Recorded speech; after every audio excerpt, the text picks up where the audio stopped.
35 milhões de habitantes. Quantos contrastes nesta terra mágica. No inverno, canadenses vão trabalhar de patins, deslizando sobre um rio congelado. No verão é a hora dos ursos. Nas montanhas rochosas, eles parecem brotar das árvores. Nossa equipe ficou frente a frente com a espécie mais perigosa. Renas, raposas do Ártico, cachorros da neve. A vida selvagem é riquíssima. A paisagem sem igual. Montanhas de pedra, lagos de um azul intenso, florestas de pinheiros, cataratas impressionantes. E no céu, o espetáculo da aurora boreal. O programa desta noite é uma coprodução com a EPTV, afiliada da Rede Globo.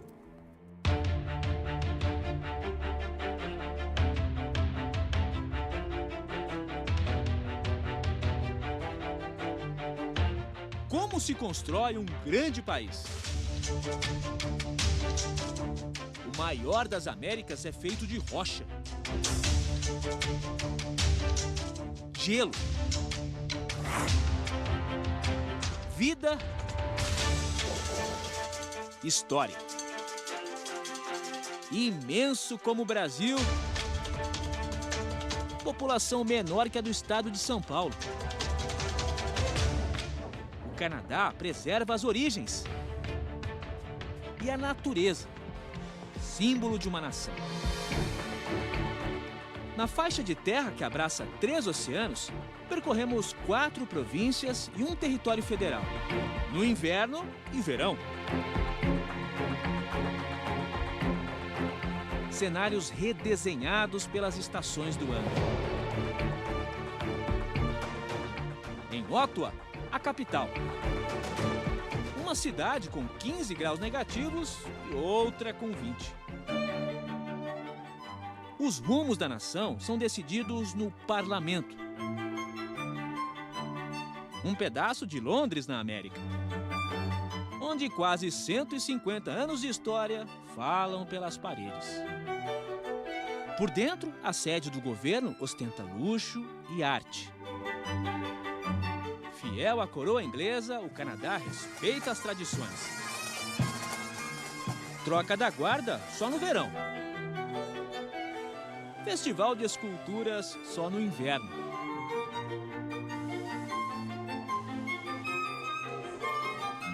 Gente de vários países para a tradicional competição.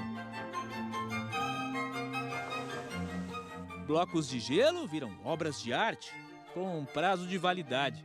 Só duram até a próxima estação. Cansado do trânsito nas grandes cidades? Aqui em Ottawa existe um transporte alternativo e divertido. Os veículos são os patins. Nós estamos no canal Rideau, navegável durante o verão, mas congelado nessa época do ano. Vira uma avenida com quase 8 quilômetros de extensão. Os canadenses podem se orgulhar de ter a mais longa pista de patinação no gelo do mundo. Aqui o tráfego é intenso, mas não aborrece ninguém. Já no verão, quanta diferença! O caminho sólido volta ao estado líquido e permite curtir a cidade de um jeito diferente. Remando por essas águas mansas. Construído em 1832 e considerado patrimônio mundial, o canal Rideau serve de passagem durante o ano todo. O que muda aqui é o meio de transporte. Com 200 quilômetros de extensão, um dos mais antigos canais do mundo liga Ottawa à cidade de Kingston. Foi construído como estratégia militar, mas reina a paz nos passeios de barco e ônibus. Esse aí é o anfíbio. O canal é margeado de ciclovias. Caminho diário da executiva Ainsley durante o verão. Mas no inverno, tudo muda. Ela prepara o material de trabalho e outros apetrechos. Parte a pé. Mas no caminho troca de calçado. Segue deslizando pelo canal congelado por 4 quilômetros até o escritório onde trabalha. O que para muita gente é diversão, para ela é necessidade. Eu costumava usar os patins para ir à escola quando era pequena. As pessoas aqui usam o gelo como meio de transporte. Não há muitos lugares no mundo onde existe isso. É muito especial. A pista de patinação é um programa familiar. Arrasta adeptos desde cedo. Na família de indianos, a avó vai no trenó e o mais novo no carrinho. É diversão para todas as idades, desde o bebê de 2 meses à minha mãe, que tem 65 anos. Como em todo canto do mundo, tem brasileiro na pista. Tem essa pista para poder passear, brincar, se divertir, pública, fora o visual, que é maravilhoso. Quem não tem patins pode alugar. Na teoria é fácil. O problema é a prática. Mas é preciso estar preparado para um inimigo da patinação, o mico. Tem 5 minutos sem... Aí.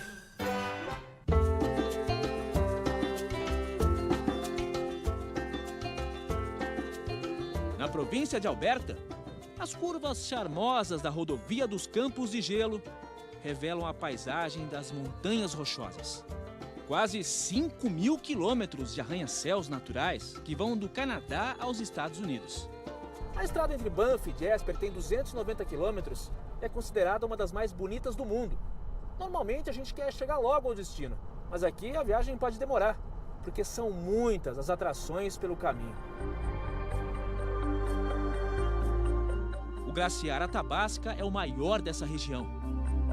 Mais adiante, a geleira tem o nome da rainha Vitória da Inglaterra. E o lago, o nome da filha, Louise. Mas é o conjunto da paisagem a joia da coroa. A majestade da natureza caprichou até na cor da água. Reflete os minerais de rocha trazidos no degelo. Essa pintura surgiu após a última glaciação, há mais de 10.000 anos. E o tempo só a valorizou à perfeição. Às vezes a selfie é inevitável. É um cartão postal mais belo que o outro. Esse é um dos mais visitados. O Lago Moraine, com o azul irresistível da água e o Vale dos 10 Picos. Essa paisagem já estampou a nota de $20 canadense na década de 90. Não é à toa um dos cenários mais fotografados do mundo. O acesso a oásis de gelo só é possível durante o verão. Os arranha-céus naturais de até 3.500 metros estão entre os mais altos do Canadá. Dos barcos, a vista dos $20 ganha mais riqueza de detalhes. Os invejosos vão dizer que a foto é montagem, mas quem veio da cidade maravilhosa já está acostumado com beleza. Aqui não tem como a foto ficar feia, né? Realmente é impossível. É um lugar mais bonito que eu já fui na vida. De carona com um teleférico, subimos a montanha Whistlers. Depois são mais 2 horas de caminhada, mas o sacrifício vale a pena. Nós estamos chegando ao topo da montanha, que tem 2.500 metros. E aqui a gente tem uma visão à altura da beleza desse lugar. Essas montanhas fazem a divisa entre as províncias de Alberta e a Colômbia Britânica, que podem compartilhar toda a exuberância no horizonte. Cercas e pontes exclusivas para bichos. A rodovia fica dentro de parques nacionais, com 2 pequenas cidades. Banff tem 8.000 habitantes, população que triplica no verão com os turistas. Encravada nas montanhas, é cortada pelo Rio Bow. As famílias se reúnem para curtir a natureza. Sem deixar ninguém de fora. Será que ele também ajuda a remar? Viver dentro de um parque nacional é ter uma vizinhança privilegiada. O meu quintal é um bom lugar para passar o dia. Eu amo. A cidade e o Parque de Banff nasceram dentro de uma caverna. Em 1883, ferroviários descobriram por acaso uma fonte de águas termais dentro das rochas. Na vizinha cidade de Jasper, lixeiras anti-ursos. Eles não conseguem abrir com essa trava. Todas as lixeiras têm isso aqui em Jasper. É só dar uma voltinha para entender por que tanta preocupação. Os ursos no meio da rua, os dois. Na margem da estrada, os ursos pretos se alimentam das berries, frutas vermelhas. Tá meio desconfiado que tem muita gente parada aqui. O urso literalmente parou o trânsito aqui. Tá bem pertinho do nosso carro, do lado da janela, ó. Parece um safari, né? Que coisa linda. Mais alguns quilômetros e uma nova parada. Depois da pança cheia, a sobremesa é travessura. O filhote testa o galho para uma escalada segura e o irmão vem logo atrás. Eles buscam um lugar para dormir, enquanto lá embaixo a mãe fica na retaguarda. Mas a hospedagem não era a ideal. A família buscou um outro rumo. E nós também. Novo transporte, hidroavião. E novas paisagens, os fiordes da Colômbia Britânica. Pousamos numa região conhecida como Night Inlet. Um estuário, água do mar misturada com a do degelo. De olhos atentos, buscamos os habitantes da floresta. E de onde menos se espera, eles aparecem. São os grizzly, os ursos pardos. Um dos maiores e mais agressivos da espécie. A gente tá vendo o urso ali, a gente tá se aproximando, mas a guia toma todo o cuidado, né? Ela desceu do barco, ela tá empurrando o barco. A gente, de forma alguma, vai chegar na terra, né? Na grama. A gente fica a uma distância de pelo menos 15 metros dos ursos. Uma questão de segurança, né? Ele pode chegar a 48 km por hora numa corrida e nada muito bem. Todo cuidado aqui é pouco.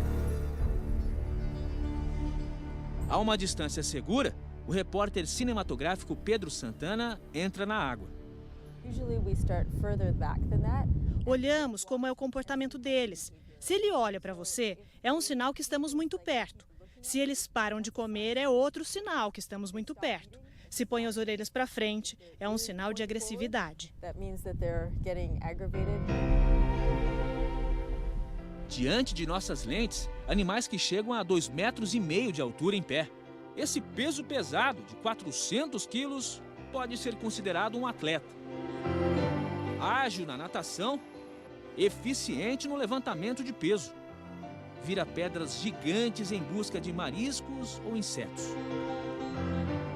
Tem resistência para percorrer quilômetros, mas falta aderência para evitar as derrapagens. 75% da dieta dos ursos é feita de raízes, folhas, frutas e insetos. Para manter o corpinho, eles consomem calorias equivalentes a 40 hambúrgueres por dia. E nessa época, as mães não fazem a refeição sozinhas. Mãe e os filhotes. Essa é uma cena comum durante o verão. Os pequenos nascem no inverno e agora estão com poucos meses de vida, ainda em fase de amamentação. A mãe dá carinho, proteção e alimento até uns 2 anos de idade. Depois, vai cada um para o seu lado, seguindo o instinto solitário dos ursos. Mas enquanto isso não acontece, a gente pode curtir esses momentos em família. Quem resiste a tamanha fofura? A mãe deu luz aos 3 filhotes em pleno período de hibernação. Os pequenos nascem cegos, mas agora enxergam muito bem a fonte de alimento. Enquanto amamenta, a mãe continua alerta à presença de machos. Na época de acasalamento, no início do verão, os filhotes ficam ameaçados de serem mortos pelos machos, porque se o macho mata o filhote, ele pode forçar a fêmea a acasalar de novo. O instinto agressivo dos bichos é desenvolvido desde cedo. Enquanto o pai só aparece para o acasalamento, a mãe, sempre ela, tem todo o trabalho de criação.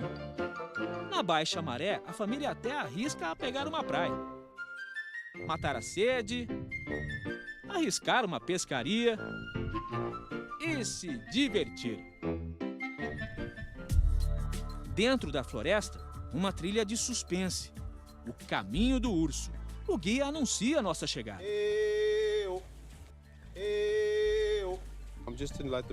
Vamos deixar o urso saber que não somos uma ameaça. E a reação dele vai depender da nossa. Se ele aparecer, a dica é nunca correr, Você não pode correr tanto quanto o urso, ele é mais rápido.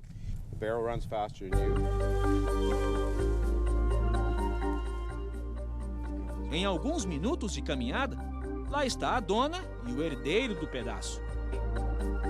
No mais maternal dos momentos. A gente está observando ali a mamãe ursa e o filhote. Essa região aqui tem pelo menos 60 ursos. E há algumas horas que a gente está vendo os dois ali e não temos nenhuma arma para nossa proteção. A gente está a pelo menos uns 20, 30 metros de distância. A única coisa que a gente tem aqui para nos proteger é esse spray de pimenta que o Brian trouxe. Ele disse que nunca precisou utilizar, né? E tomara que hoje não seja a primeira vez.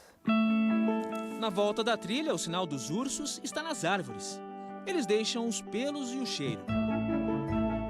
As câmeras dos cientistas monitoram o comportamento curioso de se esfregar nos troncos. Até os filhotes fazem isso. Também flagramos o esfrega-esfrega. O que eles fazem é um meio de comunicação. Os ursos interpretam o mundo pelo cheiro. Eles se esfregam na árvore e o próximo da espécie sabe quem passou pela trilha.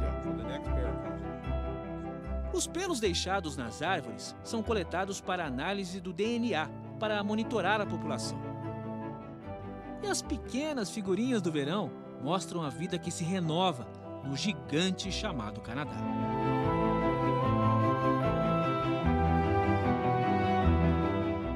Os cachorros da neve, atletas do frio e a beleza da aurora boreal. É daqui a pouco.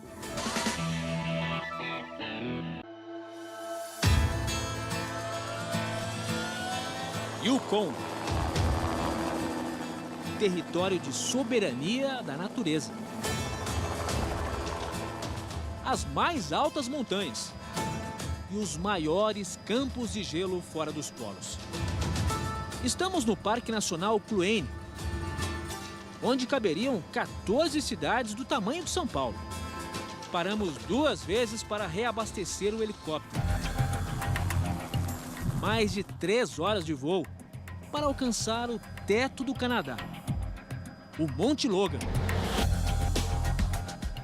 Com 5.959 metros, é o segundo maior da América do Norte. Nós estamos a 8 quilômetros de distância do topo do Monte Logan. É a primeira vez que uma equipe de televisão brasileira chega tão próximo desse gigante. São poucos minutos perto do maciço.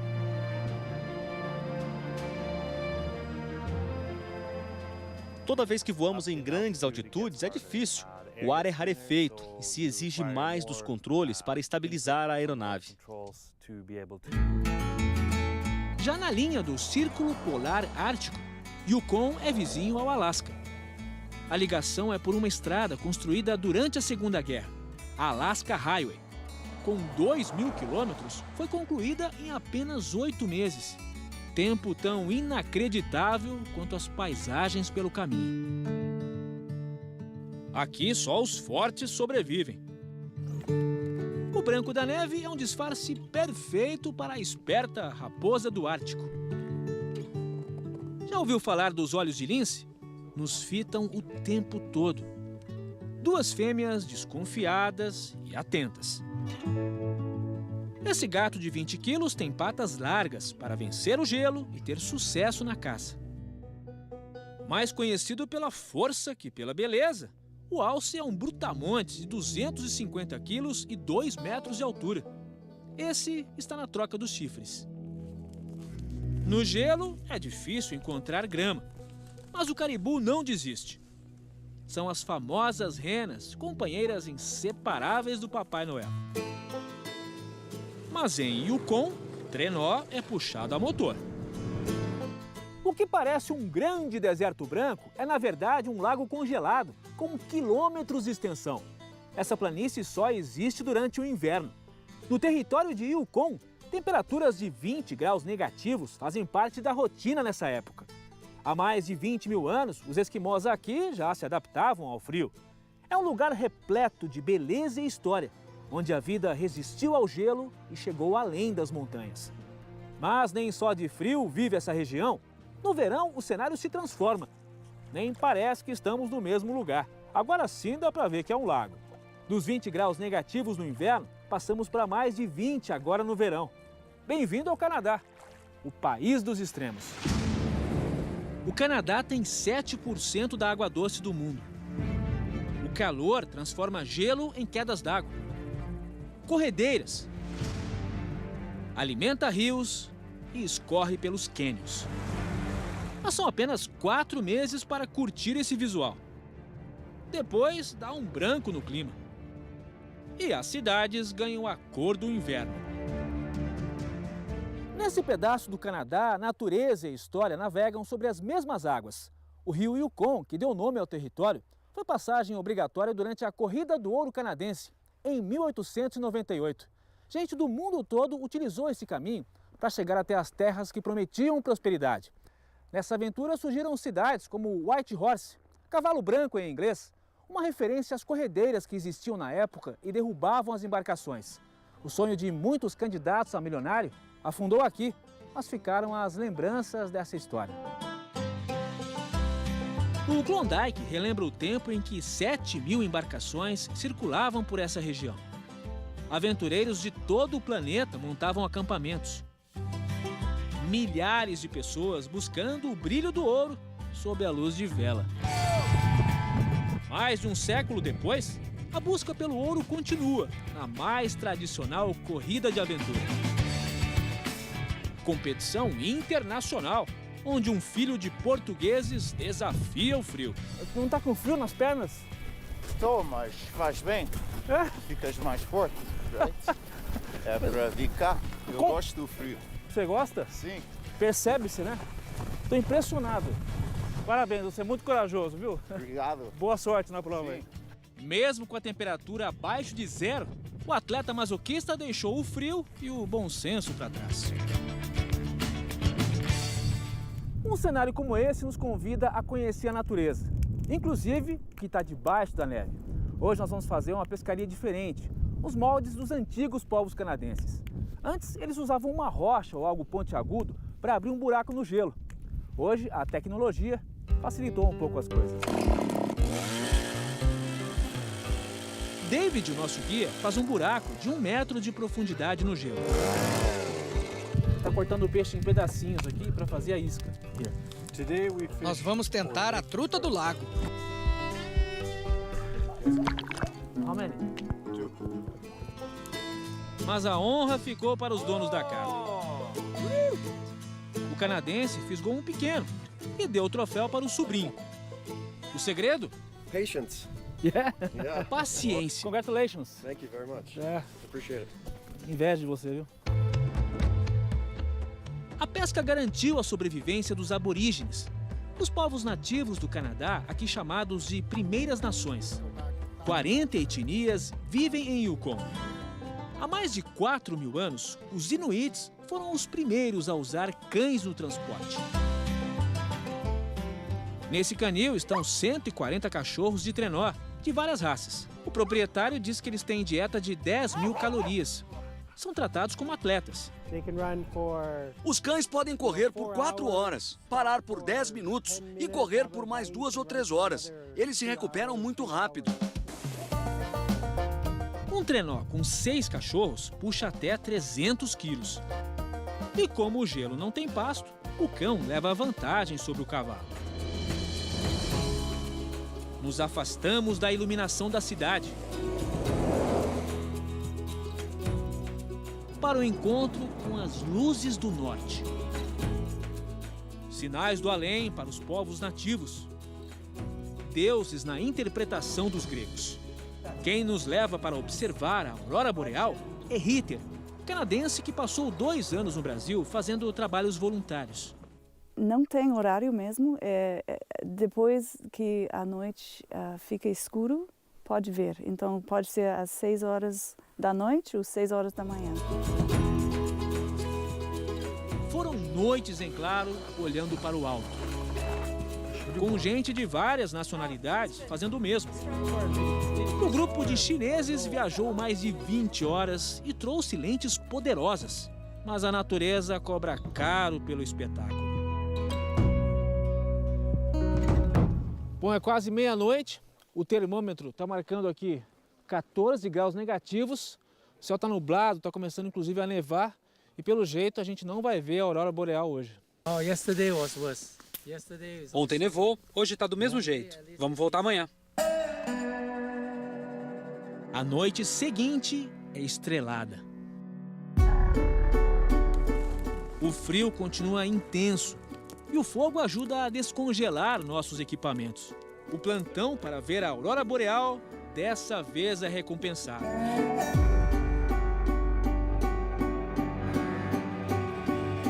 Os primeiros raios de luz são um pequeno borrão para nossas lentes. A gente observa uma grande faixa esverdeada no horizonte, mas nem toda a câmera consegue captar isso. Para registrar o fenômeno que ocorre a 100 quilômetros de distância da Terra, nós recorremos a uma máquina fotográfica. E assim, o balé de luzes pode ser registrado quadro a quadro. Com um disparador, quase 1000 fotos dos rabiscos no céu. O que nem todas as câmeras captam é exatamente o que nossos olhos enxergam. Apesar de ser vista só à noite, a aurora boreal tem origem no Sol. Rajadas de ventos solares viajam até a Terra trazendo partículas que são atraídas pelos polos magnéticos. Quando se chocam com a nossa atmosfera, liberam essa energia colorida. A turista de Americana, interior de São Paulo, quase não acredita no que vê. A forma como ela aparece, desaparece, ela tem um certo movimento, né? É um privilégio. Na cidade da Corrida do Ouro, tudo o que reluz é mágico, na terra ou no céu.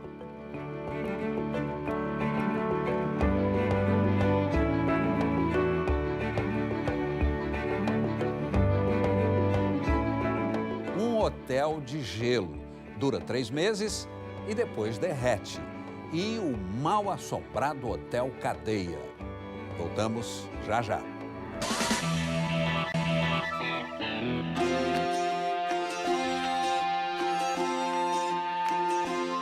Às margens do rio São Lourenço, parcialmente congelado, um pedaço da França no Canadá.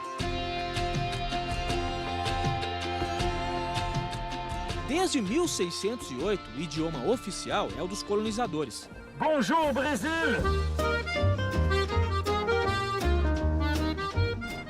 No século XVII, Quebec era chamada Nova França. Nas páginas mais violentas de sua história, se rendeu ao domínio inglês, mas resgatou as origens, construindo uma fortaleza de 4 quilômetros.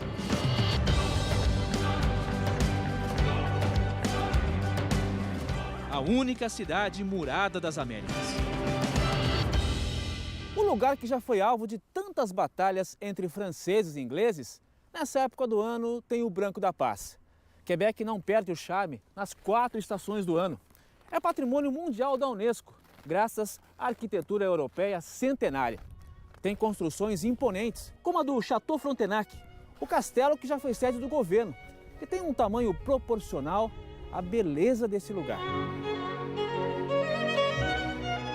O castelo, construído no século XIX, tem 77 metros de altura e 650 quartos. No inverno, Quebec tem outras construções surpreendentes. Toneladas de neve e gelo foram o material de construção desse hotel, com obras de arte nas paredes. Luzes de LED dão um toque especial aos 44 quartos.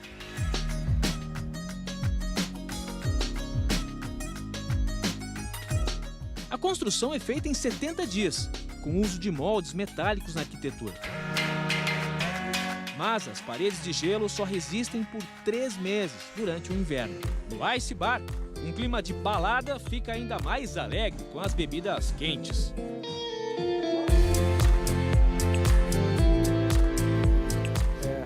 Evidentemente que o gelo aqui já está no copo, né?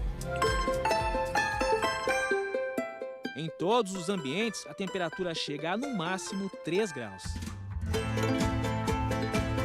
O Hotel de Gelo tem até uma capela.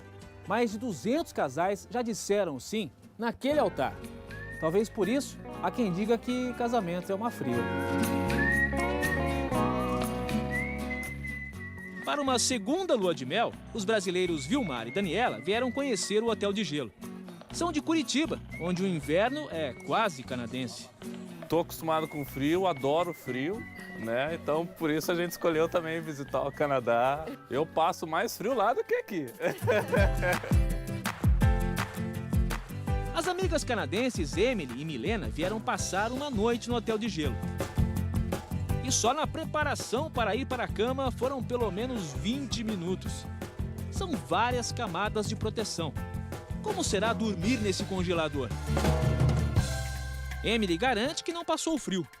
É uma experiência única. Precisamos fazer isso uma vez na vida. É divertido.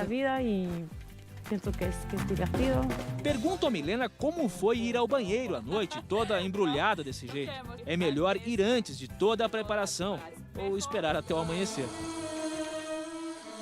Hotéis pouco convencionais são uma especialidade do Canadá.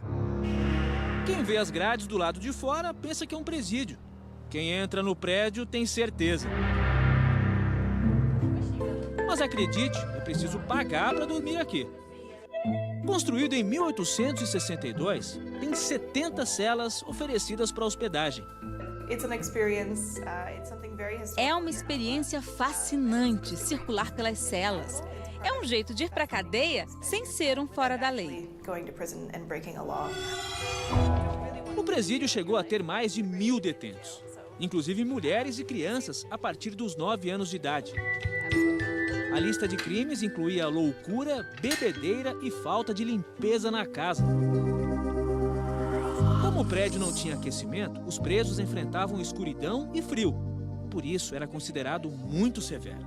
Essa aqui é a ala dos presos que eram condenados por crimes mais violentos. São as solitárias, né? E hoje são quartos do hostel.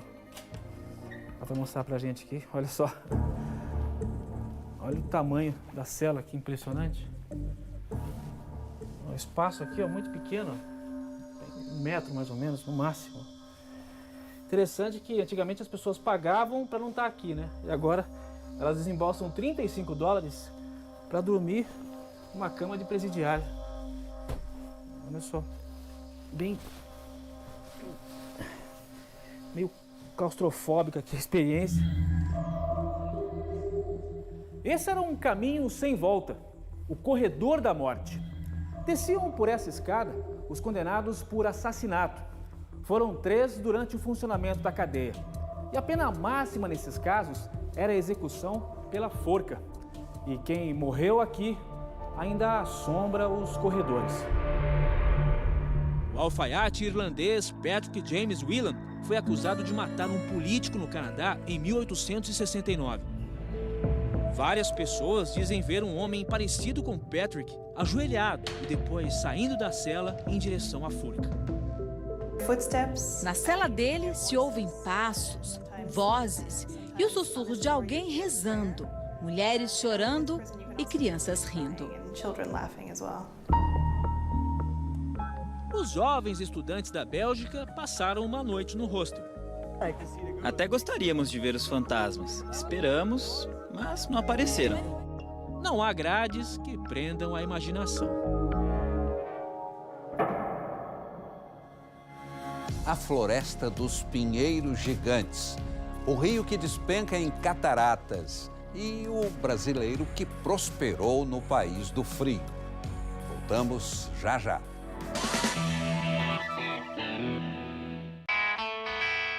Na província da Colômbia Britânica, uma ilha de prédios cercada pelo Pacífico. Vancouver. Cidade eleita várias vezes uma das melhores do mundo para se viver.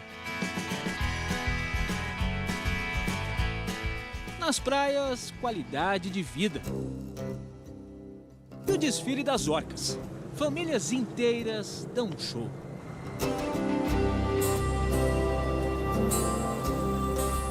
Na cidade onde se respira a natureza, a caminhada é sobre os maiores pinheiros do mundo. O Parque Capilano tem uma ponte suspensa com 140 metros de saculejo. É como se a gente estivesse flutuando no topo das árvores. A ponte é sustentada por cabos de aço. Mas quando foi construída, em 1889, o material era fibra de cânhamo, uma planta da família da maconha. Balançava bem mais. É um passeio para quem não tem enjoo nem medo de altura. Lá embaixo, a 70 metros, está o rio Capilano e a paisagem faz qualquer um balançar.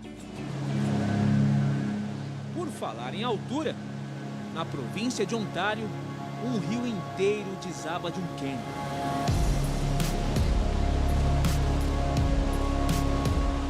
São as Cataratas do Niágara, entre o Canadá e os Estados Unidos. Com mais de 1 quilômetro, estão entre as mais longas do mundo. Mas ainda perdem em volume para nossa Foz do Iguaçu. A diferença é que aqui, quedas viram pedra. No verão, as cataratas permitem uma aproximação maior, com direito a banho.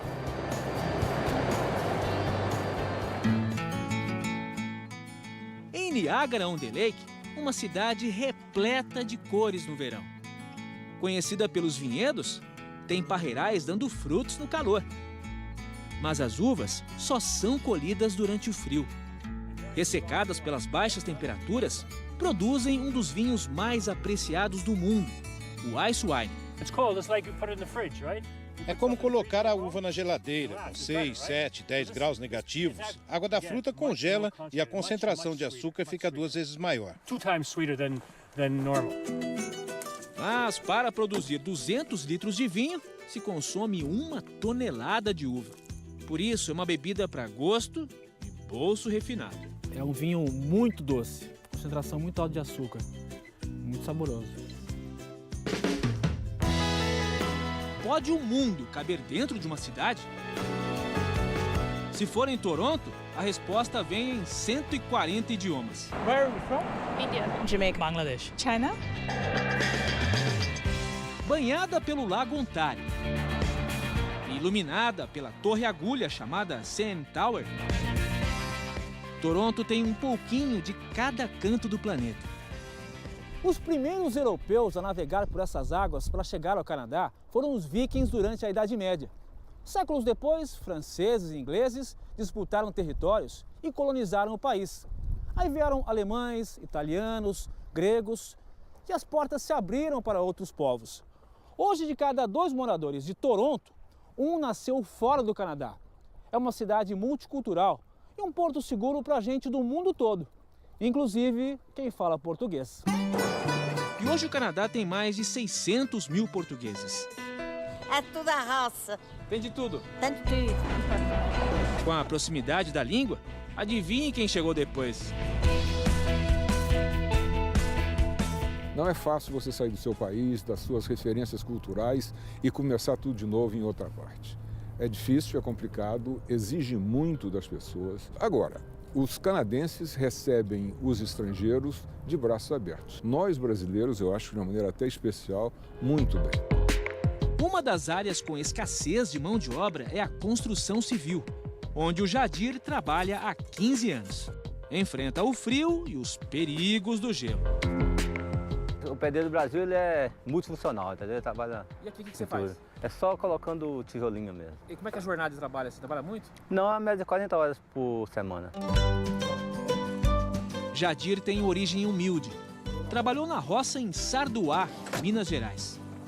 E no Canadá, os sonhos do pedreiro se transformaram em algo concreto. Uma casa de quase 2 milhões de reais, um bom carro e dinheiro para alguns investimentos. Resolvi investir, comprar uns apartamentos no Rio. Quantos apartamentos você tem? Tem 4. A saudade do Brasil fica para escanteio, com o time de amigos da pelada disputada com traves de hóquei. O Aiçô é com nós mesmo. É, trem doido, é, ué. Trem doido é o mineiro encontrar uma baiana para casar no Canadá. Essa mistura de mineiro com baiana deu certo? Deu certíssimo aí. Virou assim, acarajé com pão de queijo. Daniele veio de Salvador para ficar apenas um mês estudando inglês. Mas o empurrão do destino foi tão forte que ela foi parar no hospital. Era um evento que ia ter na igreja, eu fui colocar o salto, ainda baianas, aprendendo a andar na neve. E acabei escorregando, né, num bloquinho de gelo que tinha. Tive 3 fraturas no meu tornozelo direito. E aí, ele muito solícito, muito carinhoso, amoroso, muito preocupado comigo. Daí houve um convite para um restaurante. Aí naquele convite a gente já vai encostando a mão na outra e aí...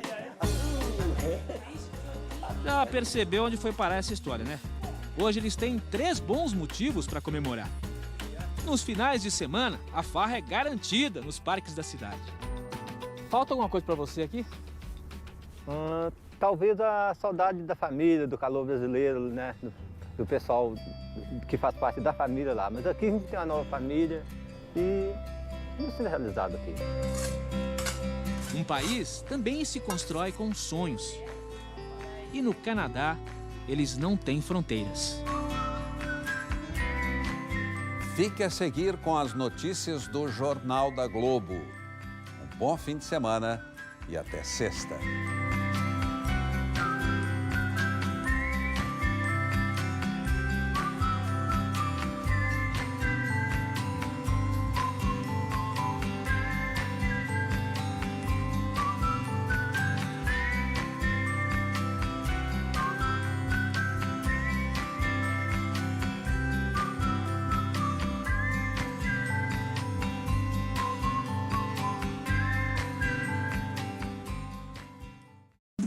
Globo Repórter.